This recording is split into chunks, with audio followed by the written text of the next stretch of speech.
Assalamu alaikum. Welcome ladies and gentlemen.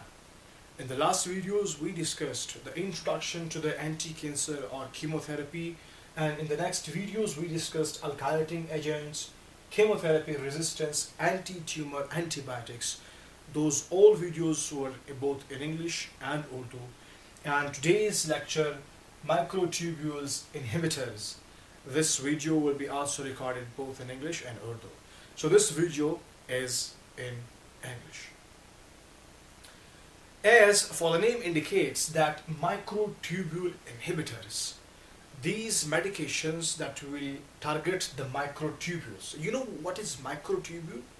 Microtubule, if you remember or if you just memorize right now, recall the memory, that is about metaphase. In the metaphase, the chromosomes are holded by means of what? By tubules, known as microtubules.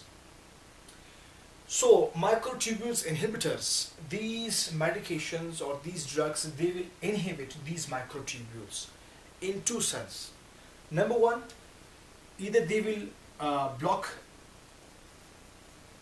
the protein that is responsible for this microtubule formation, known as tubulin. Either they will block this, or number two, these microtubule inhibitors, medication or drugs, they will block or stop the segregation or the separation of these microtubules that are formed. You can say formed microtubules. What? First of all, our main purpose by means of microtubule inhibitors is that first we will stop this microtubule protein known as tubulin, that it must not undergo the process of polymerization. When it undergoes the process of polymerization, then it will form the microtubules. Suppose, first of all, we provided the patient with a medication that will block the tubulin protein, so then microtubules will be not formed. Suppose, again, if microtubules are formed, then we will give another medication that will block those microtubules. How will they block?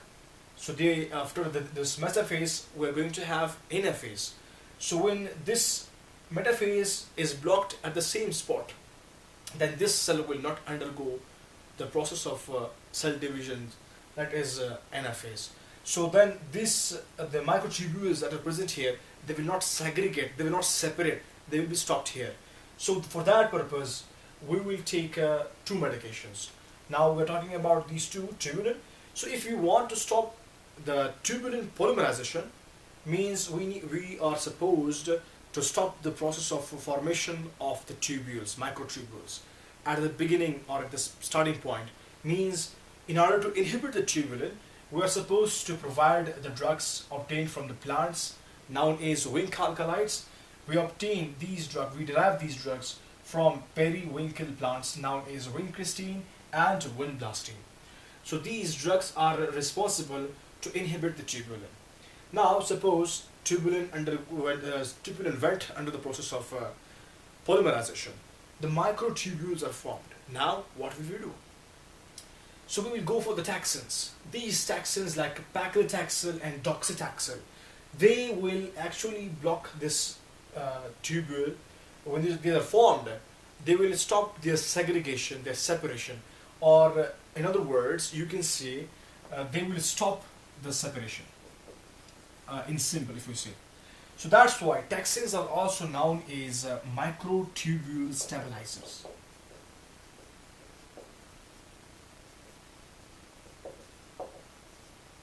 That's it, the very simple understanding. So periwinkle plants, vincristine, vinblastine, which are the medications obtained from these plants, which are alkaloids. So they are actually used for sarcomas, Hodgkin and non-Hodgkin lymphomas, and whereas taxanes are used specifically for the breast cancer